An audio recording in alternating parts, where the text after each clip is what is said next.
અમરેલી જિલ્લામાં પવન સાથે વરસાદ. વડેરા, નાના ભંડારિયા, સરંભડામાં પણ વરસાદ છે. વીજળીના કડાકા અને પવન સાથે વરસાદ છે. ભારે પવન ફૂંકાતા હાઈવે પર વૃક્ષ ધરાશાયી થયા છે. વૃક્ષ ધરાશાયી થતા વાહન ચાલકોને પણ હાલાકી છે. તો જે રીતની સંભવિત વાવાઝોડાની વાત હતી તે પ્રમાણેની અસરો જે છે તે કેટલાક સૌરાષ્ટ્રના વિસ્તારોની અંદર, દક્ષિણ ગુજરાતના વિસ્તારોની અંદર જોવા મળી રહી છે. તેવી જ પરિસ્થિતિ અમરેલીની અંદર પણ જોવા મળી રહી છે. વીજળીના કડાકા સાથે ભારે પવન સાથે વરસાદ જોવા મળી રહ્યો છે. વૃક્ષ ધરાશાયી થઈ જાય એ વાત સ્વાભાવિક છે કે ભારે પવન હોય ત્યારે જ વર્ષો જૂના વૃક્ષ ધરાશાયી થતા હોય છે. તો તે પ્રમાણેની પરિસ્થિતિનું હાલમાં નિર્માણ થતું જોવા મળી રહ્યું છે. વાહન ચાલકો વિઝિબિલિટીના કારણે પણ હાલાકી ભોગવી રહ્યા છે. તો દક્ષિણ ગુજરાતમાં પણ વરસાદનું ઓરેન્જ એલર્ટ. ડાંગ જિલ્લાના વાતાવરણમાં પણ પલટો આવ્યો છે. આહવામાં ગાજવીજ સાથે વરસાદ છે. આહવાના ગ્રામ્ય વિસ્તારોમાં પણ વરસાદ છે. વરસાદનું આગમન થઈ ગયું છે. તંત્ર જે છે તે એલર્ટ જોવા મળી રહ્યું છે. તો અલગ અલગ આગાહીકારો આ પ્રમાણે પહેલા જ આગાહી કરી ચૂક્યા હતા કે ભારે પવન સાથે વરસાદ મહિનાના અંતથી મહેસૂસ થઈ જશે, જૂનની શરૂઆત સુધી રહી શકે છે. તો તે પ્રમાણેની પરિસ્થિતિનું હાલમાં નિર્માણ થતું જોવા મળી રહ્યું છે.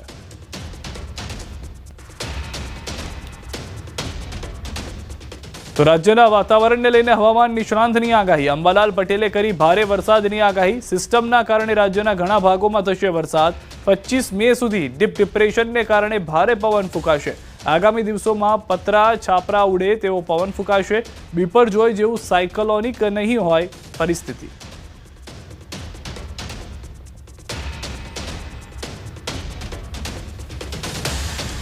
આ સિસ્ટમના કારણે રાજ્યના ઘણા ભાગોમાં વરસાદ થઈ શકે. સૌરાષ્ટ્રના ઘણા ભાગોમાં ભારે વરસાદ થવાની શક્યતા રહેશે. પરંતુ આ સિસ્ટમ લગભગ હમણાં 25 તારીખ સુધીમાં વાવાઝોડાની ડીપ ડિપ્રેશનની અસરના કારણે ભારે પવન ફૂંકાશે. કાચા મગના સપના ઉડી જાય એવો પવન ફૂંકાશે. ઢોરવાળામાં રાખેલા ઢોરના ઘટા બકરાના બચ્ચા ફાંગોળી જાય તેવો પવન ફૂંકાશે. ગાજવીજ થશે. અને તારીખ 28 થી 31માં આ સિસ્ટમ થોડીક મજબૂત થઈ અને હળવા પ્રકારનું સાયક્લોન બની શકવાની શક્યતા રહેશે. આ સિસ્ટમના કારણે રાજ્યના ઘણા ભાગોમાં વરસાદ થઈ શકે. સૌરાષ્ટ્રના ઘણા ભાગોમાં ભારે.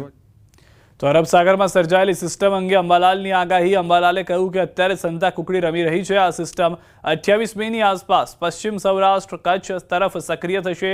સિસ્ટમ ધીરે ધીરે પાકિસ્તાનના ભાગો તરફથી ઉત્તર ભારત તરફ ફંટાઈ શકે છે.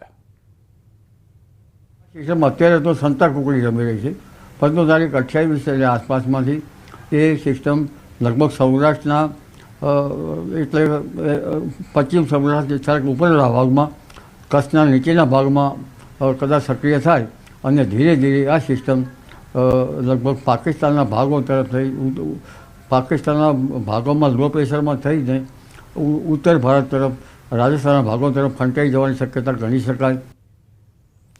તો બિપોરજોય જેવું નહીં બની શક્યા સાયક્લોન, એ વાતથી એક રાહતની વાત છે. પરંતુ અહીંયા આગળ જે પરિસ્થિતિ છે તે શાંત થઈ ગઈ હોય તેવું નથી. એટલે કે વરસાદ જે છે તે હજી પણ રહેશે. આગામી સમયમાં ભારે પવન સાથે વરસાદ થઈ શકે છે તેવું હવામાન નિષ્ણાંતોનું માનવું છે. અન્ય સમાચારો પર નજર કરીએ. પ્રધાનમંત્રી નરેન્દ્ર મોદી 26 મે અમદાવાદ આવશે. અમદાવાદ ખાતે ભવ્ય રોડ શો કરશે પ્રધાનમંત્રી. ઓપરેશન સિંદૂર બાદ પ્રથમ વખત અમદાવાદ આવી રહ્યા છે પ્રધાનમંત્રી. પ્રધાનમંત્રીના રોડ શોની તૈયારીઓ પૂરજોશમાં છે. અમદાવાદ એરપોર્ટથી ઇન્દિરા બ્રિજ સુધી રોડ શો યોજાશે. રોડ શોના રૂટ પર લગાવાયા છે વિવિધ પોસ્ટર્સ. પ્રધાનમંત્રી નરેન્દ્ર મોદી આગામી 2 દિવસના ગુજરાત પ્રવાસે આવી રહ્યા છે. હાલાકી ઓપરેશન સિંદૂર જે થયું હતું ને તેના કારણે જડબાતોડ જવાબ ભારતીય સેનાએ પાકિસ્તાનને આપ્યો હતો. ત્યારબાદ પ્રધાનમંત્રી નરેન્દ્ર મોદીનું ગુજરાતમાં આગમન થઈ રહ્યું છે, ત્યારે તેને ખૂબ હર્ષોલ્લાસ સાથે વધાવવામાં આવી રહ્યા છે. જે અંતર્ગત અમદાવાદથી એટલે કે અમદાવાદ એરપોર્ટથી માંડીને ઇન્દિરા બ્રિજ સુધીનો 5 થી 6 કિલોમીટરનો જે અંતર જે છે ત્યાં આ રોડ શો જે છે તે યોજાવાનો છે. અત્યારે હાલ તમામ પ્રકારની તૈયારીઓ રોડ શોની જોવા મળી રહી છે અને રોડ શોના કારણે અત્યારે હાલ તૈયારી જે છે તે કરવામાં આવી છે. ઠેર ઠેર આ પ્રકારના જે મંડપ જે છે તે પણ લગાવવામાં આવે છે. સાથે સમગ્ર રૂટની અંદર આ પ્રકારે તિરંગો જે છે તે લગાવવામાં આવ્યો છે. તિરંગાની સાથે રાષ્ટ્રધ્વજ પણ ઠેર ઠેર લગાવવામાં આવ્યા છે. અનેક પોસ્ટરો જે છે તે રોડ શો ઉપર લાગેલા જોવા મળશે. એટલે કે આ પ્રકારના પોસ્ટરો જે જોવા મળી રહ્યા છે પ્રધાનમંત્રી નરેન્દ્ર મોદી જ્યારે સૈનિકોની વચ્ચે હતા અને તે વખતના ફોટોગ્રાફ્સ પણ દર્શાવવામાં આવે છે. તેની નીચે ઓપરેશન સિંદૂરનું બોર્ડ પણ લગાવવામાં આવ્યું છે. સેનાને સત વંદન, મોદીજીને દેશનું સમર્થન, આ પ્રકારની વાત છે. સાથે નવા ભારતની કલ્પના કરતી વાત જે છે તે પણ પોસ્ટરની અંદર જોવા મળી રહી છે. મહત્વનું સાથે છે કે આ સમગ્ર રોડ શોની અંદર 50,000થી પણ વધારે લોકો જે છે તે જોડાશે એ પ્રકારની આશંકા વ્યક્ત કરવામાં આવી છે. તમામ સમાજના સમર્થન જે છે તે પણ આ રોડ શોને મળી રહ્યા છે. એટલે કે પ્રધાનમંત્રી જ્યારે અમદાવાદ પધારશે ને અમદાવાદથી તેઓ ગાંધીનગર તરફ જશે ત્યારે આ રોડ શોનું આયોજન કરવામાં આવ્યું છે. અને રોડ શોની અંદર 1 લાખથી પણ વધારે પબ્લિક જે છે તે જોડાશે તે પ્રકારની વ્યવસ્થા સાથે કરવામાં આવી છે. સાથે તે ઠેર ઠેર નાના સ્ટેજ પણ લગાવવામાં આવે છે કે ત્યાંથી પ્રધાનમંત્રી નરેન્દ્ર મોદી પસાર થાય તો રાષ્ટ્રભક્તિના રંગે રંગાયેલા લોકો જે છે તે દેશને સમર્થન કરવાની વાત જે છે તે પણ રજૂ કરશે. કેમેરામેન હરીશ શર્મા સાથે ગૌતમ શ્રીમાળી, ન્યૂઝ 18 ગુજરાતી, અમદાવાદ. દિલ્હીમાં